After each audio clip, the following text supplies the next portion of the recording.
అఘోరీ మార్గం అనేది ఉందా అంటే ఖచ్చితంగా ఉంది. అది ఇప్పటికీ క్రియాశీలంగా కొనసాగుతున్న ఆధ్యాత్మిక ప్రక్రియ. అప్పుడే మరణించిన శవానికి కొన్ని సంభావ్యతలు ఉంటాయి, కాబట్టి కొన్ని విధానాలు దాన్ని ఉపయోగించుకుంటాయి. మీరు నిజంగా చనిపోయిన వారిని బతికించడం లాంటి వాటిని చూడాలనుకుంటే ఈ వ్యక్తులు అవి చేయగలుగుతారు. అఘోరి అంటే ఘోర అంటే భయంకరమైన అని, అఘోరి అంటే భయంకరమైన దానికంటే అతీతమైన అని. కాబట్టి అఘోరీ మార్గం అనేది ఉందా అంటే ఖచ్చితంగా ఉంది. అది ఇప్పటికీ క్రియాశీలంగా కొనసాగుతున్న ఆధ్యాత్మిక ప్రక్రియ. Still a very active spiritual process. ఎన్నో రకాల పనులు చేయడానికి వారు వివిధ పదార్థాలను వాడతారు. అప్పుడే మరణించిన శవానికి కొన్ని సంభావ్యతలు ఉంటాయి, కాబట్టి కొన్ని విధానాలు దాన్ని ఉపయోగించుకుంటాయి. కాబట్టి వాళ్ళు చేస్తున్నది ఏమిటంటే, ఆ చనిపోయిన శవంలో ఇంకా ప్రాణం ఉంటుంది. కాబట్టి వాళ్ళు అక్కడ కూర్చొని, మీరు మణికర్ణిక ఇంకా హరిశ్చంద్ర ఘాట్ వద్దకు వెడితే వాళ్ళక్కడ కూర్చొని ఎదురు చూస్తూ ఉంటారు. అక్కడికి వచ్చిన ప్రతి శవాన్ని గురించి ఆరా తీస్తారు. అతని వయసు ఎంత, అతను ఎలా చనిపోయాడు అని. అందుకే ఎవరైతే ఈ విషయాలు తెలియజేయడం ఇష్టపడరో వారు శవాలను ప్లాస్టిక్ షీట్లతో కప్పుతారు, తెలుసా? అప్పుడు ఇతరులు చూడలేరు. ఇతని వయసు ఎంత అని అడిగితే అతని వయసు ఎంతో వాళ్ళు చెప్పరు.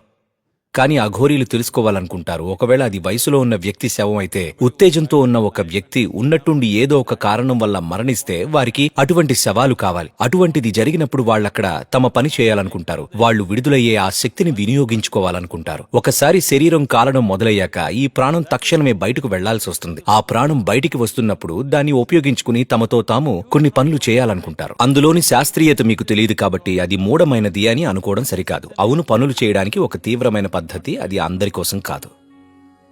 ఒకరు అటువంటి మార్గాన్ని ఎందుకు ఎంచుకుంటారు? ఎందుకంటే వారు జీవితాన్ని ఇలా మంచి చెడుగా చూడరు. వారు జీవితాన్ని కేవలం అనంతాన్ని చేరుకోవడానికి ఒక సంభావ్యతగా చూస్తారు. ఎలా అన్నది వాళ్ళు పట్టించుకోరు. అక్కడికి ఎలా చేరుకుంటున్నారు అన్నది వాళ్ళకి అనవసరం. అఘోర అనేది ఎప్పుడు కూడా సమాజంలో ఆమోదం పొందిన మార్గం కాదు. ఎందుకంటే వారు చేసే పనులు మీరు ఊహించగల వాటికన్నా పూర్తిగా అతీతంగా ఉంటాయి. కాబట్టి వాళ్ళు రకరకాల పనులు చేస్తూ ఉంటారు. వీళ్ళు ఎలాంటి వాళ్ళంటే,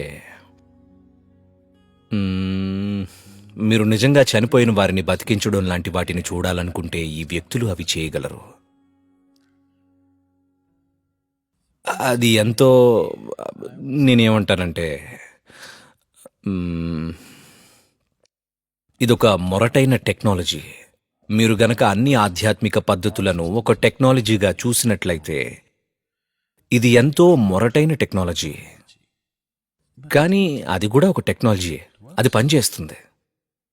కానీ ఎంతో మొరటైనది. మీకు తెలుసా, మీరు నీటిని కనుగొనాలి అనుకుంటున్నారు. మీరు ఉత్తి చేతులతో బావిని తవ్వచ్చు, లేదా మీరు ఒక గుణపము లేదా పార తీసుకొని తవ్వచ్చు, లేదా మీరు మరింత అధునాతనమైన పరికరాలను ఉపయోగించి కూడా తవ్వచ్చు, లేదా మీరు ఒక డ్రిల్లింగ్ మెషిన్ని వాడి కూడా తవ్వచ్చు. ఈ రోజుల్లో మీరు ఒక లేజర్తో కూడా తవ్వచ్చు. అది ఎంతో ఖర్చుతో కూడినది కాబట్టి ఎవరూ ఉపయోగించరు. లేదంటే కేవలం లేజర్ కిరణాలతో మీరు ఒక బావిని తవ్వచ్చు. అదే బావి, అదే నీరు, కానీ మీరు చేసే విధానంలో తేడా ఉంటుంది. కాబట్టి మీరు అది మీ ఉత్త చేతులతో చేస్తే మీ నోటికి నీరు అందే సమయానికి మీ చేతులకి గోళ్లు గాని చర్మం గాని మిగిలి ఉండవు. కానీ మీరు పట్టించుకోరు, ఎందుకంటే మీరు అంత దాహంతో ఉన్నారు, అంతటి దాహంతో ఉన్నారు. అలాగే అది ఎంతో సుదీర్ఘమైన ప్రక్రియ. అయినా మీరు పర్వాలేదు, మీరు నీరు ఉన్న చోట తప్ప మరెక్కడా చూడదలుచుకోరు. మీరు వెళ్ళాలి అని అనుకుంటున్నారు అంతే. అటువంటి స్థితిలో ఉంటే అప్పుడు అవును,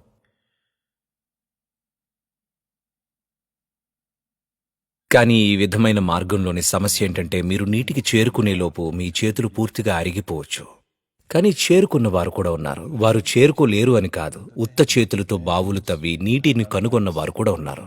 కానీ మీకు తగినంత బలమైన చేతులు లేకపోతే మీరు నీటిని చేరుకునే లోపు అవి అరిగిపోయి ఎముకలు బయటపడవచ్చు. అలాగే ఒకసారి మీ చర్మం ఊడిన తర్వాత మీకు ఇక కొనసాగించే శక్తి ఉండకపోవచ్చు. కాబట్టి ఇటువంటి మార్గాలను 1000 మంది పట్టుదలతో చేపడితే బహుశా వారిలో ఒకరు చేరుకోగలరు, మిగతా వారందరూ తప్పిపోతారు. సాధారణంగా ఈ మార్గాలను అనుసరించేది ఆధ్యాత్మికత కోసం కంటే మార్మిక శక్తులను పొందడం కోసం అనుసరిస్తూ ఉంటారు. అందువల్లే వారు ఈ మార్గంలో నడుస్తారు. ఒక ఆధ్యాత్మిక ప్రక్రియగా కూడా అందులో ఒక సంభావ్యత ఉంటుంది. కానీ చాలా మంది అక్కడికి చేరుకోలేరు, ఎందుకంటే చాలా మందికి అటువంటి పట్టుదల ఉండదు. పోని వారికి అటువంటి ధైర్యం కూడా ఉండదు, లేదా వాళ్ళకి అంతటి అసహ్యాన్ని తట్టుకోగల సామర్థ్యం ఉండదు. ఎందుకంటే మీరు అఘోరీ మార్గంలో అత్యంత అసహ్యకరమైన విషయాలను చేయాల్సి ఉంటుంది. కానీ వాటిని ఎవరు చేస్తారంటే కొన్ని శక్తులను పొందాలి అని అనుకునేవారు, జీవితంపై ఆధిపత్యం చెలాయించడానికి, మనుషులపై ఆధిపత్యం చెలాయించడానికి. ఆ కోణంలో చూస్తే అవును, అది ఒక సమర్థవంతమైన ఇంకా కొనసాగుతున్న ఒక మార్గం. కొంతమంది విషయంలో అది ఎంతో సమర్థవంతమైన కొనసాగుతున్న ఆధ్యాత్మిక ప్రక్రియగా కూడా ఉంటూ వచ్చింది. కానీ అది చాలా కొద్ది మందికే, మిగతా వారికి కాదు. మిగతా వారు అటువంటి మార్గాలలో చెల్లా చెదురైపోతూ ఉంటారు. వాళ్ళు చెల్లా చెదురైపోతారంతే. ఎందుకంటే అందుకు మరో విధమైన వ్యక్తులు అవసరం. వాళ్ళు ఏ స్థాయికి పరిణితి చెందాలనుకుంటున్నారంటే దేన్నైతే మీరు అసహ్యించుకుంటారో వారు దానితో స్నేహం చేయడానికి ప్రయత్నిస్తూ ఉంటారు. ఎందుకంటే మీరు దేన్నైనా ఇష్టపడిన మరుక్షణమే, దేన్నైనా అసహ్యించుకున్న మరుక్షణమే మీరు ఈ ఉనికిని విభజించినట్టే. ఒకసారి ఉనికిని విభజించాక మీరు దాన్ని అక్కున చేర్చుకోలేరు. కాబట్టి వారు మీరు దేన్నైతే సహించలేరో, దేన్నైతే మీరు అత్యంతగా అసహ్యించుకుంటారో దానితో వారు స్నేహం చేస్తారు. ఎందుకంటే వారి ఇష్టాలను అయిష్టాలను వారు తీసేయాలనుకుంటున్నారు. వారికి ప్రతిదీ సమానమే. ఇది విశ్వాన్ని అక్కున చేర్చుకునే మార్గం.